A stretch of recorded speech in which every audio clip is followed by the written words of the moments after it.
No domingo, das 20 horas à meia-noite, aqui na sua rádio preferida. Amapá. A maior, Amapá FM. Amapá, a maior audiência. Rede Amazônica de Rádio.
Nós todos oncologistas aprendemos muito com nossos pacientes. Aprendemos a festejar quando as vitórias são grandes, aprendemos a manter a dignidade quando perdemos a briga, e todos nós um dia vamos perder uma briga. Então nós temos que de alguma forma nos preparar para isso. Não é fácil, nós não somos educados na nossa cultura a nos preparar para esses dias difíceis, mas essa interação com esses pacientes, com experiências fantásticas, enriquecem muito a nós médicos oncologistas. O maior prazer que o oncologista tem é quando um paciente vem agradecer, ou um familiar vem agradecer quando as coisas não foram bem, mas eles conseguiram reconhecer o esforço que foi feito. Óbvio, quando tudo vai bem não é tão difícil agradecer. O maior prazer que eu tenho na oncologia é quando eu curo uma situação que é difícil de curar. A gente tem situações onde a chance de cura seria 4%, 5%, 10%, 15%. A gente põe 100% de esforço para tentar curar, e quando cura é fantástico. E isso é a mais recompensante experiência que um oncologista pode ter. Eu queria ouvir de vocês também o que vocês acreditam que pode ser um empecilho, ou que podem ser empecilhos, no caso de ser mais de um, no tratamento. O que atrapalha quem precisa passar por um tratamento para algum tipo de câncer? Começando pelo senhor, Dr. Buzaide. Empecilho no sentido de atitude ou outros tipos? De atitude, de coisas que possam representar um desafio no meio do tratamento, de repente alguma conduta que possa fazer com que o paciente não siga estritamente ao tratamento que é recomendado a ele. Eu acho que a atitude do paciente é um elemento importante na equação. O paciente que vem determinado para tentar mudar a evolução de uma doença, na minha impressão pessoal, eles tendem a ir melhor, certamente tem qualidade de vida melhor. Um dos elementos que a gente enfrenta são, às vezes, os obstáculos econômicos para novas drogas, tentar obter medicações que nós não temos no Brasil ainda. Isso produz para nós médicos um alto grau de ansiedade e desconforto.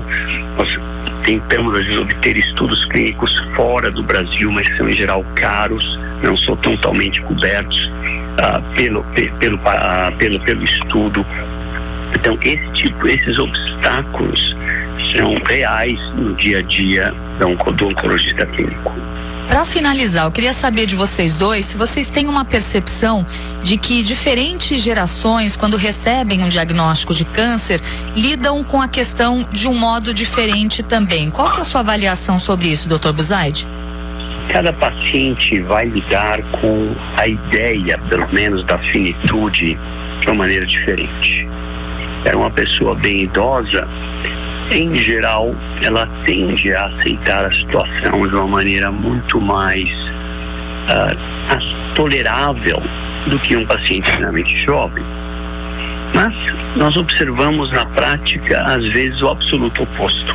Já tive um senhor de 89 anos que as armas estavam se esgotando, ele tinha um câncer muito avançado e eu queria que ele falasse: Buzaide, eu acho que agora eu não quero fazer mais nada, só me deixe confortável. E ele falava: Buzaide, qual é o seu próximo plano de ação?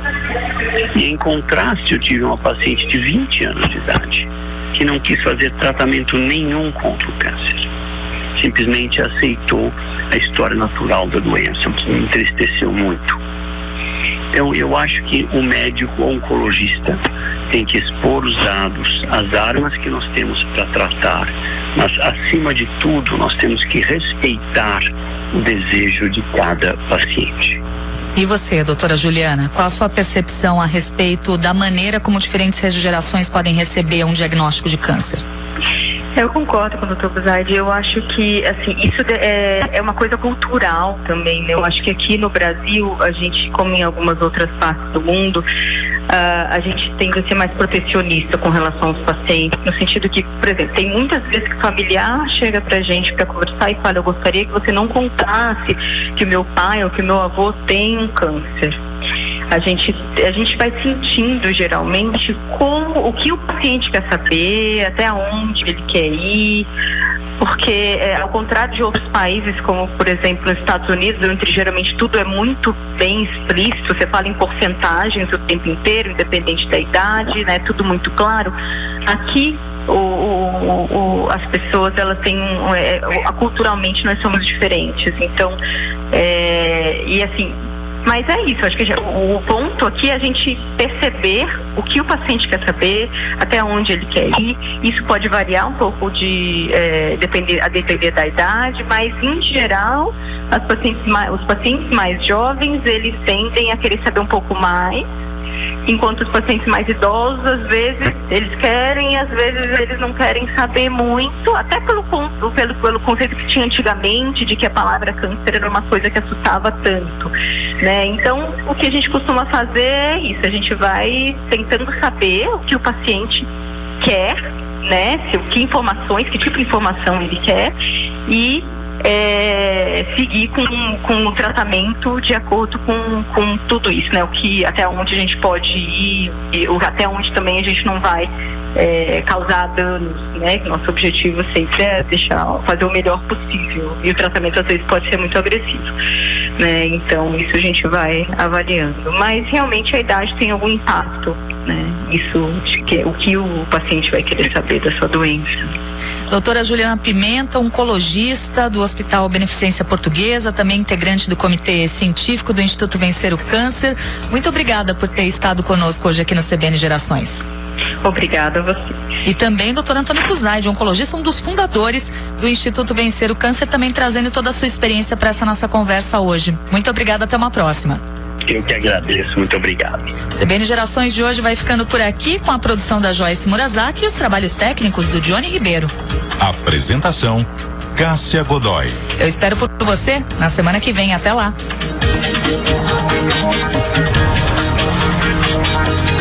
CBN Gerações.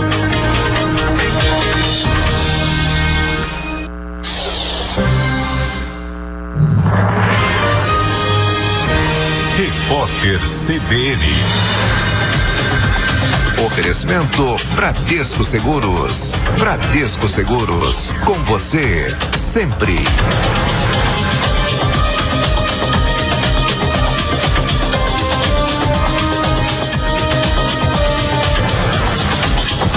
Segunda-feira, 19 de fevereiro de 2018. Um pedaço do teto da área de embarque do